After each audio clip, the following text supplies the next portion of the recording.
Ini menurut saya aneh. Pendidikan kita ini anehnya kenapa? Kita nggak bisa membedakan school administration dengan teachers. Ya kan? Kalau di Amerika, you mau ngambil school administration, maka karirmu itu bisa jadi pengawas, bisa jadi kepala sekolah. Kalau teachers, you doing research tentang subjekmu. Menjadi master teachers. Kan karirnya begitu. Jadi pilihannya, kita nih enggak. Dari guru, kalau dia dekat dengan kepala dinas, dia bisa jadi kepala seksi di kepala dinas, dia bisa jadi kepala sekolah, dia bisa jadi pengawas. Ini terserah yang ngangkat nih. Kita nggak punya bang kayak begitu, pemisahan itu. Satu itu. Yang kedua, kalau saya analisis kurikulum yang ada di IKIP, UNY misalkan, dan lain sebagainya, itu anak-anak yang sekolah kayak dulu itu, kayak IKIP itu mereka baru ada praktek lapangan mengajar itu ketika semester 7, semester 8. Ini aneh. Di Finland, di negara-negara maju, orang belajar pedagogis itu semester 2, 3 itu udah bikin riset ke sekolah. Dia nggak diem di kampus. Jadi pengalaman lapangan itu untuk terjun ke sekolah itu at the earlier itu udah dikasih. Kita nih enggak. Jadi semua diajarin teori. Nah, simpelnya, itu kurikulum kependidikan kita itu 70% teori, 30% praktek. Saya maunya dibalik. 70 praktek, kasih teorinya yang sederhana aja. Jadi stagnannya itu di situ itu sehingga misalkan sistem. Jadi bayangkan guru sudah 5 tahun, calon guru ini kuliah sudah 5 tahun, dia lulus dari tarbiyah misalkan, lulus dari IKIP, dia ngambil IPS, dia ngambil biografi. Begitu dia mau jadi guru, dia harus punya sertifikat lain. Iya kan? Akte 4 untuk SD, akte 5, macam-macam, PPG. Sistemnya begitu. Saya bilang kenapa nggak di-cut aja, udah 5 tahun ini, you ubah aja kurikulumnya. Sehingga nggak perlu lagi pendidikan tambahan yang memerlukan modal lagi, kan gitu. Nah, ini nggak pernah dilakukan nih oleh menteri siapapun. Kalau saya bilang, saya balik. 70% you ajari teori, karena 70% itu praktek lapangan. Karena apa? Misalkan gini, mohon maaf, saya ngajar di kampus, salah satu kampus. Mahasiswa itu saya suruh turun ke lapangan. Saya bilang, kau cek.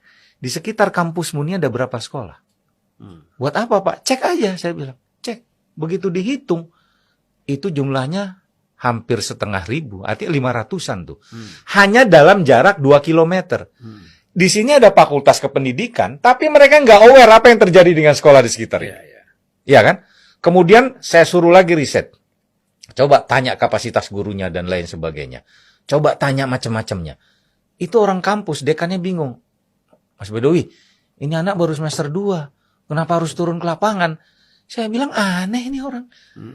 Jadi, saya mendesain sendiri silabus saya akhirnya. Anak semester 2 saya suruh turun ke lapangan. Nah, di kita nih enggak.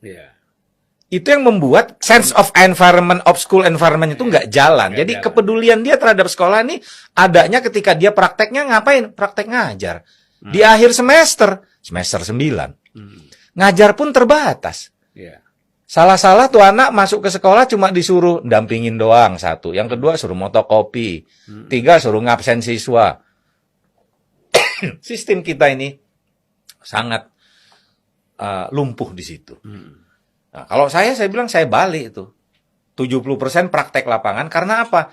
Jumlah kampus ini kan sedikit, Pak. Jumlah SMA lebih banyak. Harusnya kan ini dijadikan media belajar antar kelembagaan kan, gitu. Jadi ada koneksi nih sebagai quality assurance kampus. Kalau di Finland itu yang menjaga mutu dari setiap sekolah itu kampus, Bang. Kita nggak gitu, gitu loh. Makanya saya bilang coba kita baca di RUU Sikdiknas, nggak ada itu uraian yang saya katakan itu. Tidak terkatakan di pasal apa itu. Ini kan sulit, ya? Padahal dia tidak menyelesaikan aspek fundamentalnya. Ya kalau kita mau shortcut, udah selesaikan dulu. Guru yang sekarang udahlah angkat-angkat aja. Jadi dengan sistem gini, istilahnya bahwa semakin sulit kita melihat bahwa sebagai perguruan tinggi, pendidikan kita ini melahirkan atau sekolah ini menjadi agent of change ini kan sulit, semakin sulit ya. Sulit sekali. Karena nggak ada kreativitas, nggak ada imajinasi, nggak ada keberanian terutama untuk melawan ini kan sistem pendidikan kita ini Coba lihat deh aspek kurikuler. Saya sih pengen ngebongkar tuh kurikulum yang ada di perguruan Iya, tinggi yang khusus untuk pendidikan itu.